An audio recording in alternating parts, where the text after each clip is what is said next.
So hi guys, you are watching my channel. मैं हूं एहसन जफर, कराची पाकिस्तान से। सो गाइस, आज हम डिस्कस कर रहे हैं वो बातें जो परिंदों के चैनल पे परिंदों वाली वीडियो में नहीं कर सकते। यार बैटिंग कुछ होगी। समझा करो बात को। परिंदे परिंदे कर करके दिमाग के परिंदे हो जाते हैं। तो हमने इसीलिए पबजी में इसको वॉइस ओवर किया है, और ये पबजी मैं खेल रहा हूँ, आपका भाई खेल रहा है। क्या जबरदस्त मैच खेला था। ये मैच भी आप देखेंगे, साथ साथ बातें भी करेंगे। अच्छा, बातें क्या करेंगे? Basically it's like a radio. Radio, उसमें क्या होगा, बातें हमारी ब्रीड की भी होंगी, पैरेट से रिलेटेड भी होंगी या उससे हटके भी होंगी, एंटरटेनमेंट वगैरह सब मिलेगा भाई। आपको पता है परिंदों की वीडियो में हम कोई गंदी बातें नहीं ना कर सकते ना यार। ये बात है सारी की सारी। तो इसलिए अगर कोई गंदी बात करनी हो, गाली शाली निकालनी हो किसी को, तो उसमें जाहिर सी बात है परिंदों वाली वीडियो में तो नहीं कर सकते ना, वो तो इसी में ही करेंगे। पबजी में करेंगे। सो गाइज, मैं आपको बताता हूँ सबसे पहली बात ये कि दो चार लोग मैंने देखे कि परेशान हो गए थे, उनको सेटअप खत्म कर रहे थे। तो मैंने कहा यार, ऐसी क्या वजह आ गई जो ये सेटअप खत्म कर रहे हैं, पता तो करें जरा। क्योंकि ना एक दो लोग कहने लगे लवबर्ड सस्ता हो गया है, ऐसे हो गया वैसे हो गया भाई। दाना जो है ना, दाना महंगा हो गया है। मसला सिर्फ ये था कि जो लोग अपने बर्ड्स को दिल से पहले वैसे ही खिला देते थे अपनी जेब से, अब वो अपनी जेब से भी नहीं खिला पा रहे क्योंकि दाना बहुत महंगा हो गया। लवबर्ड सस्ता नहीं हुआ, दाना महंगा हुआ है, पहला पॉइंट। अच्छा, अभी एक और बात बताता हूँ आपको। दो तीन लोगों ने सेटअप खत्म किए, बस सिर्फ एक दो लोगों के पास मैंने कॉल की, बातचीत की, उनसे पूछा कैसे क्या काम कैसा चल रहा है। कह रहा है यार माशाल्लाह बहुत अच्छा चल रहा है, हमारा तो सीजन भी बहुत अच्छा गया। मैंने कहा, कैसे यार, लोग तो पता नहीं अपने रोने लेके बैठ रहे थे। कहने कि नहीं ऐसा भाई, मेरे पास अल्बाइनो रेड आई का 80 जोड़ा लगा हुआ है, और तकरीबन 20 जोड़े मेरे पास डेकिनो क्रिमिनो के लगे हुए हैं, और कुछ जो है वो रोजी कोली लगा हुआ है। तकरीबन 120 पेयर हैं उनके पास। कह रहे हैं यार मेरे पास मेजोरिटी जो है ना वो कमर्शियल की है। अब अगर वो 5,000 के हिसाब से भी बिकता है ना, तो ऐसे भाई आप अंदाजा लगा लो।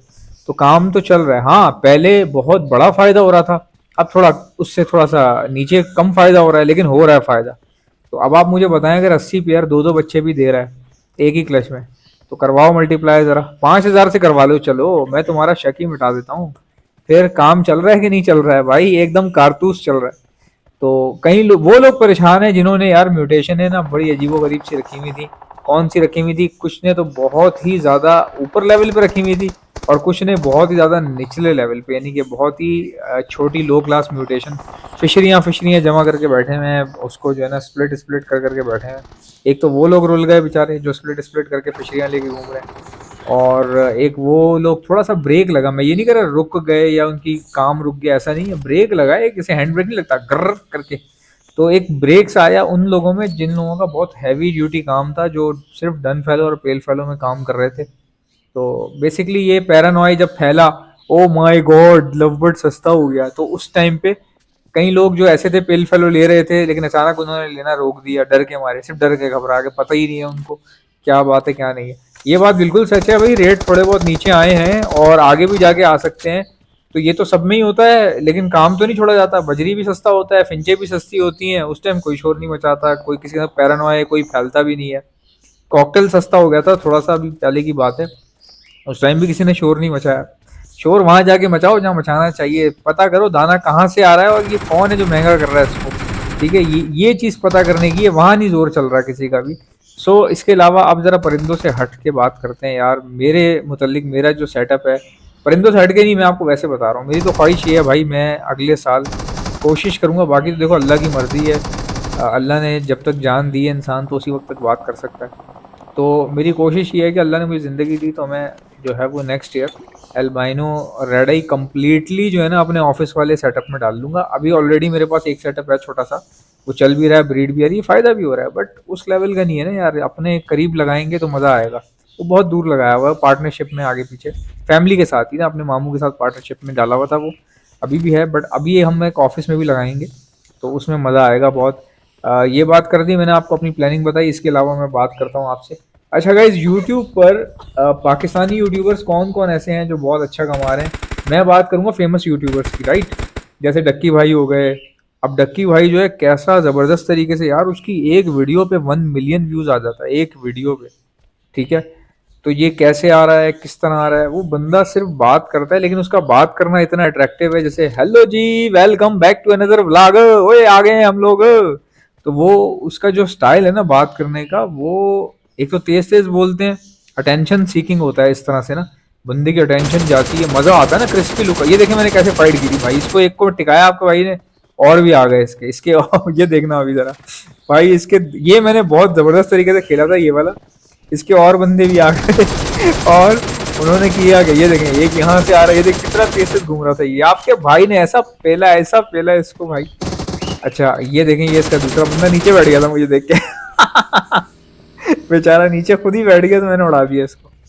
तो डक्की भाई जो है वो माशाल्लाह से यार, उस बंदे के व्यूज चेक करो, 1 million, 1.5 million, 1.6 million per day आ रहा है उसका। बोलना उसका अट्रैक्टिव है, क्या ज़बरदस्त उसकी लाइफ ही बन गई ना एक तरह से। बट सबसे बड़ी बात पता है क्या डक्की भाई की? डक्की भाई ने वही काम किया जो शाहरुख खान ने किया था। मैं आपको बताता हूँ क्या काम किया। देखिए शाहरुख खान जो है ना, ये जवानी से ही, यानी कि जब ये कोई 24-25 साल का था तब से ही, जब ये फिल्में ड्रामे करना शुरू हो गया था, इसने क्या किया कि शूटिंग एंड अप हो जाती थी शाम में। ठीक है, उस दौर में, उस जमाने में, ये बात है कोई मेरे ख्याल से 90s की होगी, ये 90s की। उस दौर में होता क्या था, उस टाइम पे लोग जल्दी सो जाया करते थे, तो शूटिंग ही भाई शाम में 6-7 बजे एंड हो जाती थी। ठीक है, अब शाहरुख बोलता था यार मैं घर में बैठ के क्या करूं, उसको वो उस टाइम को भी कैश करवाना चाह रहा था। जब शूटिंग बंद हो जाती है ना उस टाइम रात में, कहाँ क्या करेगा वो, कैसे कमाएगा? तो उसने क्या किया, उसने भाई शादियों पे जाके डांस करना शुरू कर दिए, पैसे लेके जाता था शादियों पे। और ये वाहिद बंदा था, ये जो रिवायत निकाली है ना शादियों पे जाके डांस करने की, जितने भी बॉलीवुड एक्टर्स हैं, ये शुरुआत ही शाहरुख ने की थी। बाकी सब तो बोंगे बेवकूफ थे बिल्कुल, उनको पता ही नहीं था। शाहरुख को पता थी ये बात, उसने अपने आप को कैश करवाया भाई। वो कि शादियों में जाके डांस डूंस कर रहा है, उसके अलग करोड़ों रुपए ले रहा है। अंबानी के जो है ना बच्चों की शादी में चला जाता है, कभी कहीं चला जाता है, उसके अलावा इवेंट्स वगैरह कर रहा है काफ़ी लोगों के। तो यहाँ भी हार नहीं मानी भाई, ये करते करते जब बहुत नाम बहुत बड़ा बन गया, उसके बाद फिर लंदन की, अमेरिका में, कैलिफोर्निया वगैरह में इसने शोज़ किए। शोज़ क्या, कॉन्सर्ट किए। केसी की फिल्म के गाने लगे हुए छैया छैया, और ये डांस कर रहा है वहाँ जाके। एक पूरा पूरा उस बंदे ने कैश करवाई अपनी पर्सनालिटी को। तो डक्की भाई ने भी देखो वही चीज़ की, क्या की, यूट्यूब से तो इनकम आ रही है। यूट्यूब तो एक हवाई रोजी है ना यार। बाजू का ऐसा होता है यूट्यूब बैन हो जाता है, बाजू का ऐसा होता है आपसे कोई गलती होती है चैनल बंद हो जाता है, कुछ भी हो सकता है, चैनल हैक हो जाते हैं लोगों के, बहुत सारे मसले मसाइल माजी में देखने में आए। तो डक्की भाई ने क्या किया भाई, उसने चैनल, चलता हुआ चैनल देखा ना जब पैसा आ रहा है यहाँ से, उसने भाई प्रॉपर्टी में इन्वेस्ट किया, गाड़ियों में इन्वेस्ट किया, और उसके बाद उसने इन्वेस्ट कर दिया ट्रेडिंग ऐप्स के अंदर। ट्रेडिंग ऐप्स के अंदर किया और ट्रेड कर रहा है अभी दबा के भाई।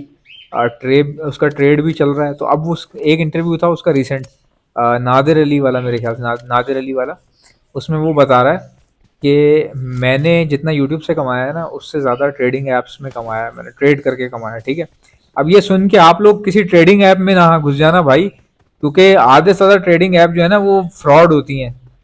ठीक है, आप पता करो कौन सी ट्रेडिंग ऐप है जो सही है या डक्की इस्तेमाल कर रहा है, उसमें आप बेशक करो। मैं आपको ये एम्फेसाइज नहीं कर रहा कि आपने ट्रेडिंग ऐप में पैसे डाल दें, मैं ये नहीं कह रहा, मैं किसी की सक्सेस स्टोरी बता रहा हूँ आपको। उस बंदे ने, उसको पता था पैसा जब आ रहा है तो ये ज्यादा टाइम तक नहीं आता यार, ये दुनिया का असूल है। किसी भी एक काम में से जब पैसा निकल रहा हो ना, आ रहा हो बहुत ज्यादा तेजी से, तो वो टाइम एंजॉय करने का नहीं बल्कि फिक्र करने का होता है। क्यों? क्योंकि एक वक्त ऐसा आएगा पैसा आना कम शुरू हो जाएगा, कम हो जाएगा, थोड़ा सा फिर आहिस्ता आहिस्ता एवरेज हो जाएगा। तो उससे पहले पहले उस कैश को भी कैश करवाना पड़ता है। तो डक्की ने क्या किया भाई, ये इधर ट्रेडिंग वगैरह में लगाया, और उसने शुरू के तकरीबन 3-4 महीनों में बहुत पैसा गंवाया भी है। तकरीबन अराउंड कोई 17-70 लाख रुपए डूब गए थे शुरू में, और उसके बाद फिर रिकवरी की, उसके बाद फिर आज भी ट्रेडिंग ऐप से कमा रहा है, साथ साथ ब्लॉगिंग भी बना रहा है। भाई उस बंदे की स्ट्रगल है यार, आप देखो कि कितने कितने काम कर रहा है। अगर मेरे पास इतने व्यूज और चैनल होता इतने मिलियंस का, मैं तो कुछ और, शायद ही किसी और चीज के बारे में सोचता। बट उसने भाई कैश करवाया, फिर अपनी पर्सनैलिटी को, फिर उसने बॉन्डिंग, उसने एक पॉजिटिव लॉबी बनाई दूसरे यूट्यूबर्स के साथ, उनके साथ भी अच्छा सलूक रखा, शादियों पे आना जाना ये वो। अब नो डाउट, मुझे तो नहीं पता ना, मुझे, आई हैव अ डाउट, मुझे नहीं पता कि वो अगर किसी शादी में जा रहा है तो पैसे लेके जा रहा है, मुझे लगता नहीं है। लेकिन भाई जिस तरह शाहरुख खान ने कैश करवाया था ना अपने आप को, उसने अपनी पर्सनैलिटी का पूरा फायदा उठाया, टाइम को ज़ाया नहीं किया। जिस टाइम लोग शूटिंग एंड करके, ये जितने भी शूटिंग एंड करके जो स्टार थे ना, ये जो सुनील शेट्टी हो गया या सनी देओल हो गया, ये लोग शूटिंग ऑफ करने के बाद सो जाते थे, और जो थोड़े से मॉडर्न थे वो क्लब्स वगैरह में घूमते थे बस। लेकिन शाहरुख ना किसी क्लब गया, ना उसने सोने को प्रायोरिटी दी कि मैं सो जाता हूँ घर जाके, नहीं भाई, वो रातों को शादियों में डांस कर रहा है, टेबलों पे चढ़ चढ़ के यहाँ वहाँ। उसने भाई इतना पैसा बनाया, यही तो वो बात है कि दुनिया का सबसे अमीर तरीन एक्टर कौन है। दुनिया का मैं बता रहा हूँ आपको, दुनिया का सबसे अमीर तरीन एक्टर शाहरुख खान है। अभी रिसेंटली रिकॉर्ड तोड़ा है, जो दी रॉक वाला गंजा है ना, वो नंबर 1 पे आ गया, अब नंबर 2 पे शाहरुख खान है। और ये दुनिया की रेटिंग लिस्ट है भाई, ये कोई इंडिया की रेटिंग लिस्ट नहीं है। तो अब सोचे ना, पहले मैं भी ये सोच रहा था यार कि एक एक्टर इतना कैसे कमा सकता है। चलो अगर उसने की है फिल्में तो मैंने करोड़ों का हिसाब लगाया, तब भी यार उसकी नेटवर्थ बहुत ज़्यादा बन रही थी। फिर मुझे पता चल गया था कि जाहिर है, फिर उसने अपने स्टूडियोज़ बनाए मुंबई के अंदर, जो है वो 3D फिल्म जब भी बनेगी तो उसके लिए पूरे जो है ना इंडिया के अंदर एक ही स्टूडियो है जो कि शाहरुख खान का अपना है। फिर इसने प्रोडक्शन हाउस खोला अपनी वाइफ के साथ मिलकर, रेड चिलीज के नाम से। अभी रिसेंटली इनकी मूवी भी आई है जिसमें अमिताभ बच्चन को कास्ट किया है शाहरुख खान ने। Shahrukh Khan as a producer cast कर रहा है अमिताभ बच्चन को। बदला नाम की मूवी है, बदला, वो बहुत अच्छी है, बहुत उसको फेम मिला है मूवी को। तो भाई देख लो यार, ये एक, आप कभी भी ये मत सोचें कि मैं ये कर लूँगा, फारिग हो जाऊँगा, बैठ के खा लूँगा। कुछ ऐसा काम बताओ जो मैं घर में बैठ के खा जाऊँ उसको, या मैं किराए पे चढ़ा दूँ बिल्डिंगें लेके और मुझे किराया आता रहे और मैं बैठा रहूँ। ऐसा नहीं होता भाई। इंसान की, मर्द की तो खूबसूरती ये है कि वो कुछ ना कुछ करता ही रहेगा, कुछ ना कुछ। एक चीज़ खत्म होगी, दूसरी करेगा, तीसरी करेगा, चौथी करेगा। भाई मर्द की असल पहचान ये होती है। मर्द की वो पहचान नहीं होती कि किसी से लड़ रहा है या किसी को चीख रहा है, गालियाँ दे रहा है, ये वाली वो नहीं होती मर्दानगी। मर्दानगी, असल मर्दानगी जो है बंदे की जेब में होती है, और ये सोचना चाहिए। अच्छा, मेरी वालदा जो है ना अक्सर कहती हैं कि मर्द वो ही असल होता है जो कमाऊ पूत होता है। कमाऊ पूत, अच्छा ये कमाऊ पूत किसको कहते हैं? पूत कहते हैं बेटे को, ठीक है, जैसे राजपूत वर्ड से निकला ये। तो जो कमाना जानता है ना, उसकी बहुत रिस्पेक्ट होती है। चाहे आप घर की बात ले लें, रिश्तेदारों की ले लें, या अपने पूरी ओवरऑल फैमिली की बात ले रहे हैं। हमारे फैमिली में जब सब लोग जमा होते हैं ना किसी भी शादी पे, तो हम लोग सब, ये देखें आपका भाई MVP बन गया था इसमें, ये आपके भाई ने टाइट वाले किल निकाले थे। तो हम लोग जब भी गैदर होते हैं ना, तो हम लोग, ये कुदरती बात है, उसी पे अटेंशन जा रही होती है जिसका हमें पता चल जाता है कि यार इसका काम बहुत अच्छा है या इसकी सैलरी बहुत ज़्यादा है। तो ये सब चीज़ें आपने पॉजिटिव वे में लेना है मेरी बातों को। इंशाल्लाह मिलेंगे नेक्स्ट पॉडकास्ट में। पॉडकास्ट मुझसे निकल रहा है, नेक्स्ट जो भी आप समझ लें, नेक्स्ट रेडियो में, चलो रेडियो कह लो इंशाल्लाह। अब मिलते हैं नेक्स्ट वीडियो में, और मेरे चैनल को सब्सक्राइब और हर वीडियो को कर लो लाइक। अल्लाह हाफिज़।